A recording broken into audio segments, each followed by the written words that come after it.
Bonjour et bienvenue sur netprof.fr.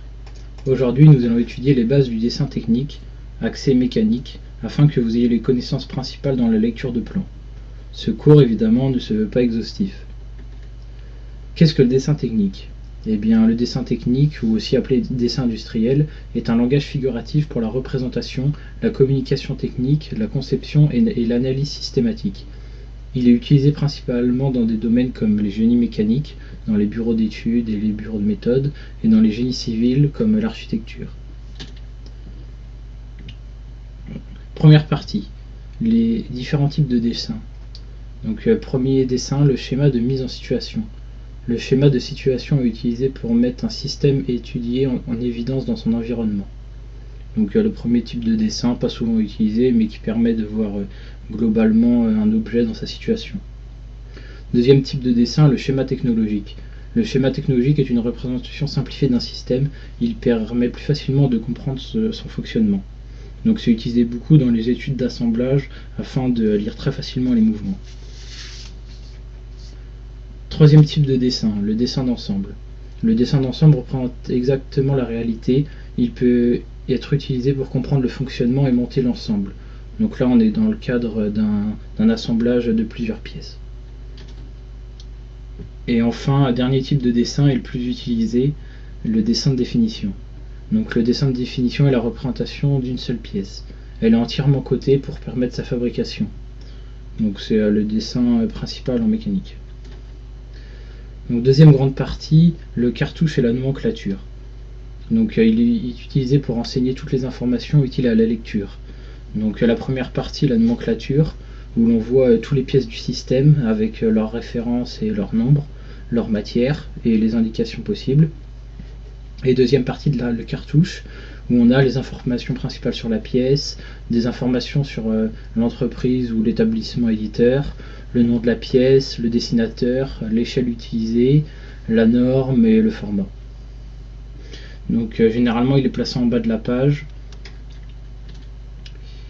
Donc troisième partie, les différents traits utilisés en dessin industriel. Donc le continu fort qui sert à symboliser les arrêts de vue, les cadres et les écritures. Le trait discontinu fin pour les arrêts cachés. Le trait continu fin pour les lignes de cote et les lignes de rappel. Le trait mixte fin pour représenter un axe. Le trait continu fin à main levée pour symboliser les limites de pièces ou les limites de vue. Et les doubles mixtes fins pour les pièces voisines ou les positions limites. Donc quatrième partie, la projection orthogonale. Donc en dessin industriel, on représente les vues par rapport à une vue centrale, qui peut être n'importe laquelle de la pièce et qui est définie par le dessinateur. Il s'agit donc de la vue de face. Cette vue de face est déterminante pour toutes les autres, vu qu'on utilise la projection orthogonale. C'est-à-dire qu'on imagine que la pièce pivote sur l'axe vertical pour les vues de dessus et de dessous, ou qu'elle pivote sur l'axe horizontal pour les vues de gauche et de droite. Les vues étant inversement symétriques, la vue de droite est placée à gauche et la vue de gauche est placée à droite. La vue de dessus est placée au-dessous, la vue de dessus est placée au-dessous. Il existe d'autres vues non techniques et pas cotées, comme les vues isométriques par exemple, servant à une visualisation globale de la pièce. Donc cinquième partie, les coupes simples.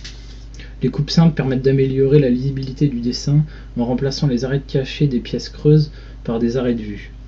Donc pour exécuter une coupe simple, il suffit de choisir un axe de coupe, donc ici l'axe A. La coupe sera donc la vue de face de cette coupe. Cette solution est souvent employée pour utiliser et faciliter la lecture de certains éléments se trouvant à l'intérieur de la pièce, tels que dans des bagues, des perçages par exemple, donc où on peut voir l'intérieur de la pièce plus facilement. Sixième partie, la représentation des filetages et des taraudages. Donc le filetage dans la vie courante est appelé une vis, et le taraudage par un abus de langage est appelé un trou taraudé. Donc voici la représentation telle qu'on peut les voir, et les représentations réelles et les représentations normalisées techniques pour le filetage et pour le taraudage. Donc pour le vocabulaire, on a le pas. Le pas, c'est la distance entre deux sommets de filet. et ça correspond aussi à la distance de translation pour un tour. Donc si par exemple on a un pas de 1, donc 1 mm, car par défaut en mécanique toutes les unités sont en millimètres, si on a un pas de A, cela veut dire que si on tourne un écrou de 1 tour autour d'une vis, on fera 1 mm. Si on a un pas de 5, en un tour on fera 5 mm, etc. Donc le diamètre nominal, donc sur la vis il correspond au diamètre extérieur, et sur l'écrou il correspond au diamètre du fond des filets. Et le diamètre intérieur, sur la vis il correspond au diamètre au fond des filets, et sur l'écrou il correspond au diamètre de base du perçage. Donc ces trois éléments sont en relation. Pour construire un filetage ou un taraudage, il faut maîtriser une formule simple. Donc c'est le diamètre intérieur qui est égal au diamètre nominal moins le pas. Le pas dépend du diamètre nominal qui est normalisé. Il correspond au tableau de ci-dessous. Donc par exemple pour construire un taraudage M3 par exemple, il faudra préalablement percer à 2,5 vu que le pas est de 0,5. Pour construire un filetage, une vis M4, il faudra usiner la barre de diamètre 4. La désignation d'un filetage ou un taraudage tel qu'il pourrait se trouver sur un dessin technique est la suivante. Donc on a ici M8 x 1,5 6G ou 6H en majuscule. Donc M c'est le symbole du profil, c'est normalisé pour dire un taraudage ou un filetage. 8 ça correspond au diamètre minimal, donc toujours 1 mm. 1,5, donc le nombre multiplié c'est le pas qu'on a vu tout à l'heure. Et 6G ou 6H c'est un code de tolérance, donc en minuscule pour le taraudage et en majuscule pour le filetage. Donc pour savoir ces écarts de tolérance, il faut se reporter au tableau normalisé ISO. Donc la 7e partie, les tolérancements dimensionnels.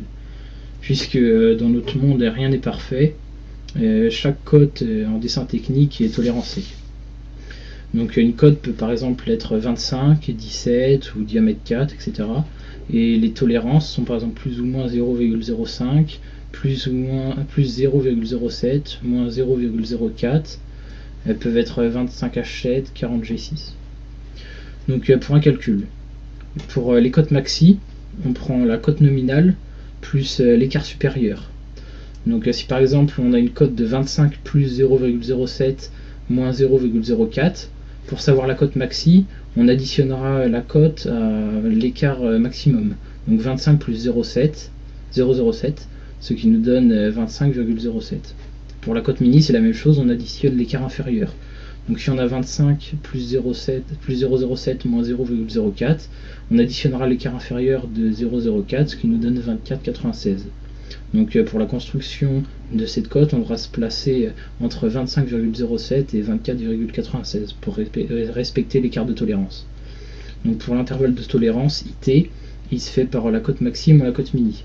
Donc pour l'exemple précédent, on fait 25,07 moins 24,96, ce qui nous donne un écart de tolérance de 0,11 mm. Pour la cote moyenne, eh bien, on fait une simple moyenne, la cote maxi plus la cote mini divisé par 2. Donc ce qui nous donne dans l'exemple suivant 25,015 de cote moyenne. Donc la cote moyenne, c'est la cote qu'il faut toujours viser en programmation, en fabrication, pour assurer la qualité. Pour toutes les tolérances ISO, la cote nominale est suivie d'une lettre et d'un chiffre. Il faut consulter le tableau pour connaître les écarts. Donc c'est le tableau ISO 27068. Ils sont donnés en microns. Pour les alaisages, le symbole est en majuscule et les arbres en minuscule. 9e partie, les tolérances de forme, d'orientation et de position.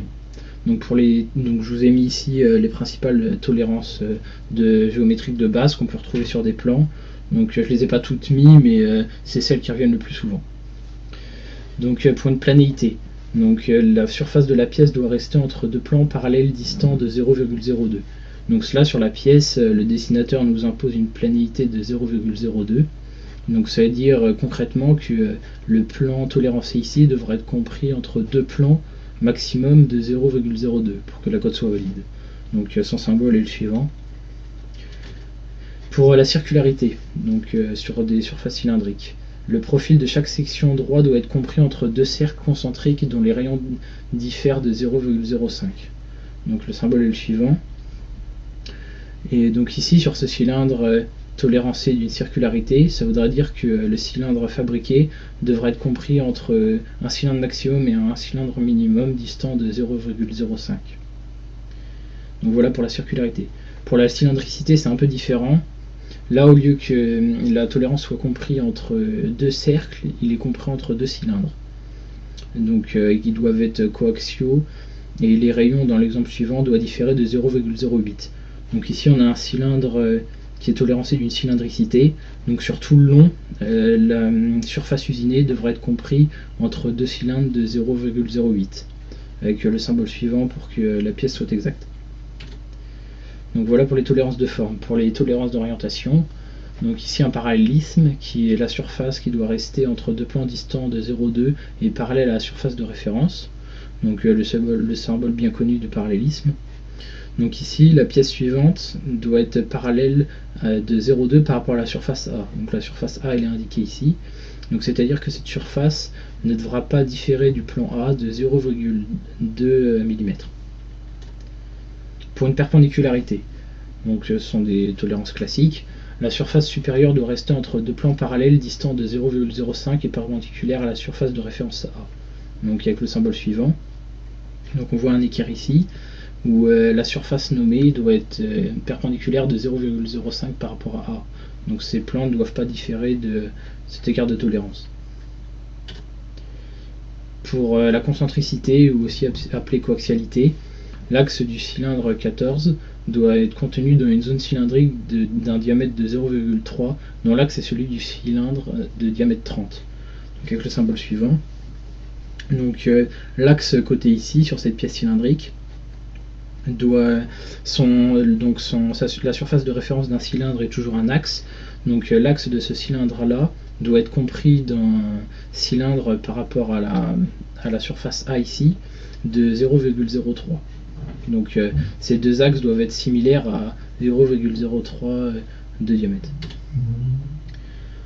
Pour les ajustements, donc un ajustement est constitué par un assemblage de deux pièces de même dimension nominale. Donc un arbre qui rentre dans un alésage. Donc il est désigné par une dimension nominale suivie de symboles correspondant à chaque pièce, en commençant par l'alésage. Donc on voit ici 30, la cote nominale pour l'arbre et pour l'alésage. Et ce qui va différer, ce sera leur tolérancement. Donc l'alésage, en grand ici, sera tolérancé avec une lettre majuscule, et l'arbre tolérancé avec une lettre minuscule. Donc dans l'exemple suivant, on a un 40 H1D1, donc H1 correspondant à l'arbre et à l'alésage et D1 correspondant à l'arbre. Donc pour créer cet assemblage, il va falloir déterminer les jeux maxi et les jeux mini. Donc pour ceci, on va prendre l'alésage maxi moins l'arbre mini.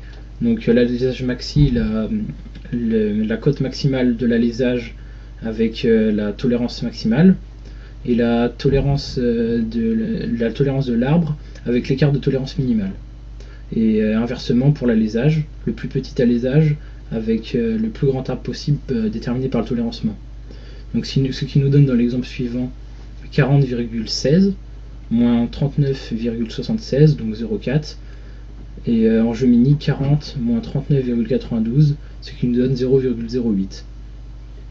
Pour déterminer les ajustements, si les deux jeux sont positifs, on dira que l'ajustement sera avec jeu, donc qu'il y aura du jeu dans l'ajustement. Si les deux ajustements ont un jeu négatif, on dira qu'il sera avec serrage. Donc dans ces cas-là, pour l'exécuter, il faudra un marteau, une presse ou forcer. Et si un est positif et l'autre est négatif, on dira que l'ajustement sera incertain. Donc pour la rugosité, qu'on retrouve aussi régulièrement sur les plans, c'est un indice qui sanctionne l'état de surface. Donc il faut respecter cet état de surface pour que la cote soit valide. Donc il se calcule par la moyenne de tous les écarts sur une longueur donnée sur la surface d'une pièce, donc entre les saillies, les bosses et les creux. Donc sur un dessin, on le retrouve tel quel, par ce symbole-là, RA 1,6 TOFG. RA, donc c'est le code de rugosité. et un 6 c'est un numéro donc qui correspond à la moyenne de cet écart-là. Donc on peut tester avec des appareils de contrôle. Et TO correspond au procédé de fabrication, donc ici c'est tournage, et FG qui correspond à la surface. Voilà, je vous remercie d'avoir suivi ce cours et je vous souhaite une bonne journée. Au revoir.